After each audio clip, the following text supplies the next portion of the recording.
tableau. Ça va marcher.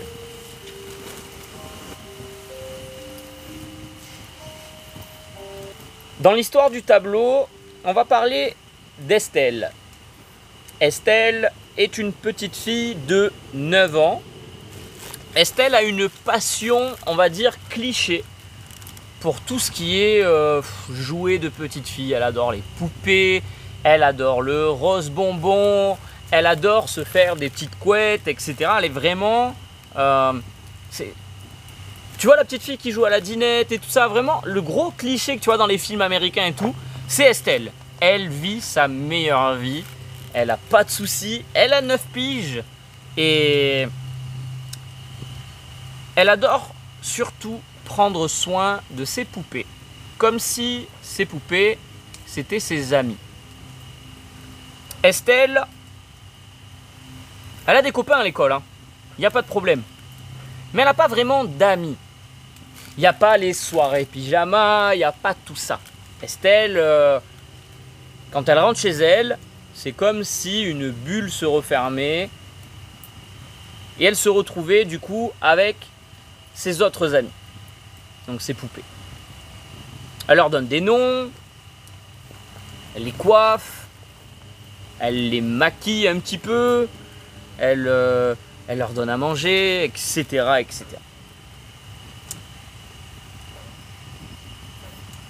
C'est une histoire qui se déroule en 2012.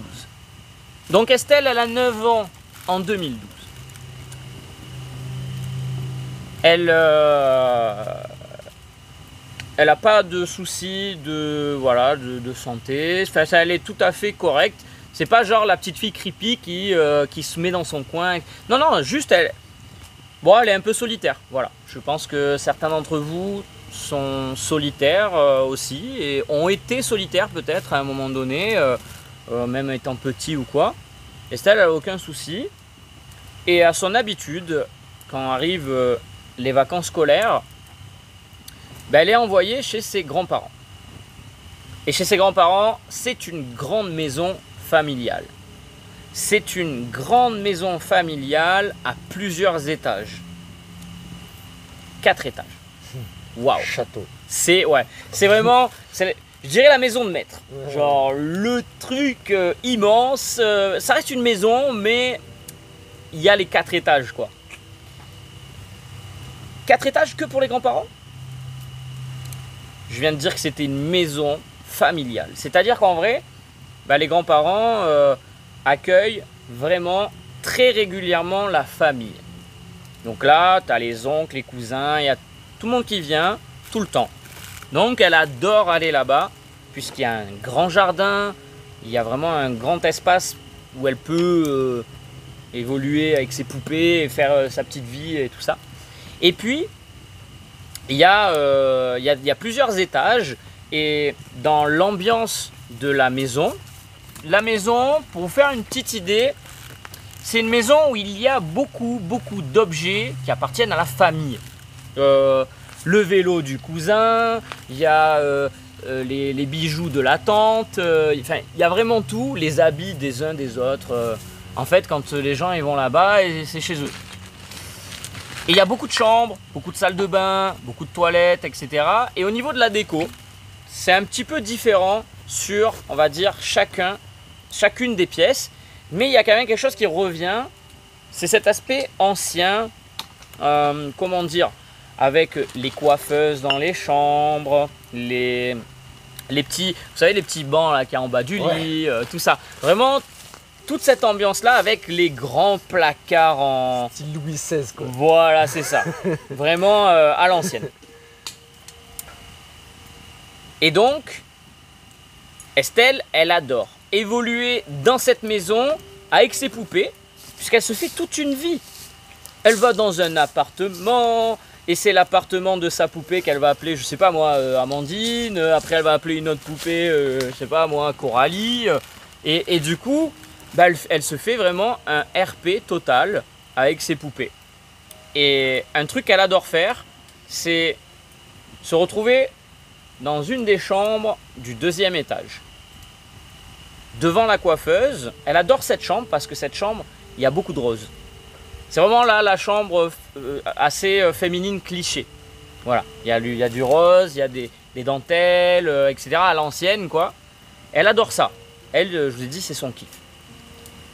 Elle installe sa poupée devant la coiffeuse, qui est donc devant un miroir. Et elle commence à brosser les cheveux, et elle adore faire ça, lui la pomponner, etc. Au-dessus de ce miroir, il y a un tableau. Et elle adore ce tableau. Sur ce tableau, c'est une petite fille comme elle, qui lui ressemble un peu. Et pareil, des petites couettes, et puis habillée très, comme j'ai dit, cliché, tout ça. Donc elle adore ce tableau. Et puis, en 2012, là, pendant ces vacances-là, alors je sais pas lesquelles c'est, les vacances, je sais pas si c'est vacances de Pâques, d'été ou quoi, mais en tout cas, elle va dans la maison des grands-parents, la maison familiale. Elle va là-bas, mais il faut savoir que c'est un peu différent cette fois-ci, puisque le grand-père, décédé l'année d'avant, la grand-mère vit seule et un peu malade. Elle a des problèmes respiratoires, elle se déplace avec une bonbonne à oxygène, etc. C'est très difficile et cette fois-ci, c'est différent parce que sa grand-mère, en fait, elle va être à l'hôpital puisqu'elle a eu un problème avec de l'eau dans les poumons. Donc, surveillance rapprochée, tout ça, appareil respiratoire et tout ça. Mais Estelle, elle va quand même dans la maison de ses grands-parents parce qu'elle kiffe et elle demande à sa mère de la laisser là pour les vacances. Et sa mère, sachant qu'il y a les tantes et tout le monde à chaque fois dans la baraque, elle se dit ok, il n'y a pas de problème. Donc là, il y a ses cousins qui sont un peu plus vieux, il y a sa tante, enfin il y a plein de monde qui peut la surveiller, donc pas de problème jusque-là. Mais l'absence de sa grand-mère ne sera pas la seule chose qui va changer à ce moment-là, en 2012. Cette fois-ci, un jour, elle décide de retourner faire son petit RP coiffure devant le miroir dans la coiffeuse de la chambre du 2e étage. Elle va coiffer sa poupée. Et puis elle chantonne des petits trucs et tout ça, elle est dans son truc. Et comme à son habitude, elle adore l'atmosphère, elle regarde les décors, elle est dans son truc et là elle lève la tête et elle regarde le tableau. Et la petite fille sur le tableau, on la voit normale comme ça. Et je sais pas, il y a un truc qui l'attire sur le tableau qui est pas comme d'habitude. Elle fixe le tableau et la petite fille sur le tableau, elle commence à sourire.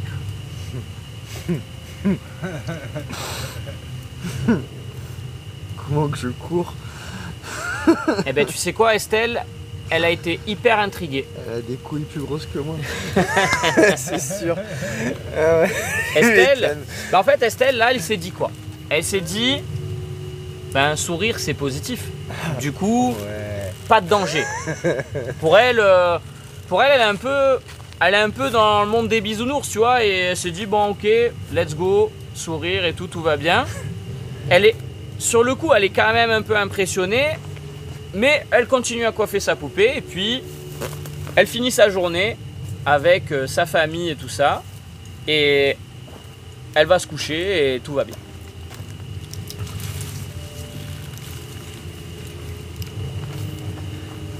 Et là, le lendemain, elle retourne dans la chambre du 2e étage. Elle reprend son rituel où elle chante, elle fait ses trucs, elle coiffe ses poupées. Et du coup, elle se souvient la veille du tableau. Alors, elle relève les yeux vers le tableau, encore une fois. Et là, à ce moment-là, elle fixe le tableau. Elle fixe le tableau et la petite fille du tableau sourit de nouveau. C'est hyper creepy. Là, ça commence à être creepy parce que Estelle, elle se dit là, en vrai, Ok. Elle trouve que c'est creepy, cette petite fille qui sourit sur le tableau. Et là, elle commence à se dire, attends, 2 jours d'affilée où on retrouve le sourire sur la petite fille du tableau et tout. Estelle, vraiment, là, 9 ans, elle n'ose pas en parler. Elle a 9 ans, elle a un peu honte de dire que le tableau, il bouge, en gros. Elle a honte. Elle veut pas le dire à sa tante, elle veut pas le dire à ses cousins. Elle dit à personne. Elle le garde pour elle. Là, elle commence vraiment à flipper. Le 3e jour de ses vacances, elle a envie d'aller jouer au 2e étage. Mais là, c'est pas pareil. Elle a envie d'y aller, mais le tableau. Qu'est-ce qui va se passer? Elle se dit, bon, j'y vais. Si le tableau il sourit, ben je pars. Tout simplement. D'habitude, elle restait, elle continuait, mais là, elle part. Elle monte dans la chambre. Elle installe sa poupée sur la coiffeuse, face au miroir. Elle brosse la poupée. Et au 2e coup de brosse, elle lève la tête vers le tableau. Mais cette fois-ci, la petite fille du tableau, elle souriait déjà. Et le sourire est parti. C'est comme si tu regardes quelqu'un qui sourit, et quand tu le regardes, il arrête de sourire. Là, cette impression-là qu'elle a, Estelle, à ce moment-là, c'est hyper chelou. Elle est vraiment pas bien. Elle est dans un bail... Estelle, elle va se coucher, mais elle est pas bien. Franchement, elle a du mal à s'endormir. Elle a du mal à fermer les yeux, tout simplement, parce que quand elle ferme les yeux, elle revoit l'image du tableau en train de sourire, et elle repense au tableau qui était déjà en train de sourire et qui arrête de sourire quand elle le regarde. Comme si le tableau avait senti que Estelle ne voulait plus venir jouer. Le 4e jour, elle va pas dans la chambre. Le 5e jour, elle y va pas. Le 6e, 7e, 8e, elle y va pas. Elle veut pas y aller. Toujours là, dans sa famille, puis elle joue dehors, et etc. Mais Estelle, elle est pas bien. Là, c'est pas comme... Déjà, sa grand-mère, elle est pas là. L'année d'avant, malheureusement, son grand-père est décédé. C'est pas comme avant. C'est une sensation où... Ben, tu reviens à un endroit, c'est pas comme avant, déjà de base, et puis là en plus ce coup du tableau, 9 piges, personne qui va la croire et tout, ça va pas. Et là, c'est l'après-midi, elle est assise sur une espèce de balancelle dans la cour, elle se balance, et puis elle a une vue sur la maison, en gros. Attends, ça me prend de piquer. Elle a une vue sur la maison où elle voit en fait la fenêtre du 2e étage. Elle fixe la fenêtre du 2e étage comme si, tu vois, cette sensation d'être observée, quoi. Elle regarde, puis elle se dit, oh, c'est qu'un tableau. Pourquoi je vais me priver, moi? C'est bientôt fini mes vacances. Et elle se dit, bon, je verrai peut-être demain, après-demain, je verrai. Le soir, elle va se coucher. Et bizarrement, le soir, elle n'arrive pas à dormir. Elle fait une nuit blanche. C'est d'ailleurs la première fois de sa vie qu'elle fait une nuit blanche. Elle a 9 ans, je veux dire, d'habitude, elle est couchée tôt, il n'y a aucun problème. Mais là, nuit blanche. Elle n'arrive pas à dormir, elle est assise sur son lit, la petite lampe allumée, et impossible de dormir. Et hop, le matin, sa tante qui vient pour la réveiller, mais elle est déjà réveillée, elle lui fait « Oh, mais tu t'es levé tôt, tiens, et tout ça. » Elle dit rien. Petit-déj et tout ça. Arrive l'après-midi où elle va jouer, et elle sent un pressentiment bizarre. Et elle se dit « M'en fous, bah, je vais aller jouer. » Cette fois-ci, elle rentre dans la chambre, et avant même de poser sa poupée sur la coiffeuse. Elle va lever la tête vers le tableau. Et cette fois-ci, le tableau. La petite fille du tableau la regarde d'un air vraiment méchant, froid. Sérieux et froid. La bouche serrée, comme si elle serrait ses dents. Et un regard très froid et méchant. Estelle, là, elle a le sang glacé. Elle fait marche arrière sans lâcher des yeux le tableau. Elle referme la porte. Et elle n'ira plus jamais dans cette chambre. Là, on est en 2012. Elle a 9 ans. D'accord ? Elle y retournera. Passer des vacances dans la maison familiale. Elle y retournera. Encore pendant ses vacances scolaires, et etc. Puis elle rentrera dans la vie active. Et aujourd'hui, 2022, alors si je ne me trompe pas, elle doit avoir quoi, 19 ? C'est ça ? Ben en gros, aujourd'hui, 19 ans, elle discute avec sa mère et elle décide de raconter cette histoire du tableau. Elle dit, écoute maman, là, je vais passer pour une folle, je vais passer voilà, pour une tarée, mais il faut que je te parle d'un truc, ça va pas, j'ai vécu un truc qui est vraiment bizarre.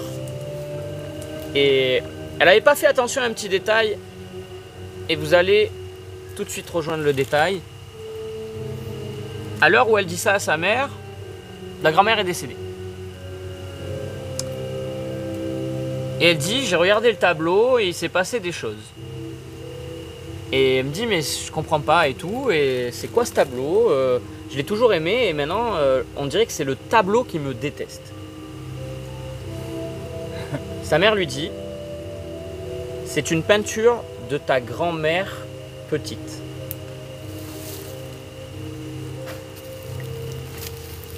Elle a un moment d'arrêt, elle dit plus rien.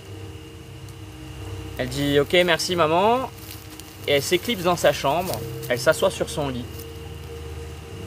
Et elle se rappelle que cet après-midi, quand le tableau a regardé méchamment, c'est l'après-midi où sa grand-mère est décédée. Fin de l'histoire.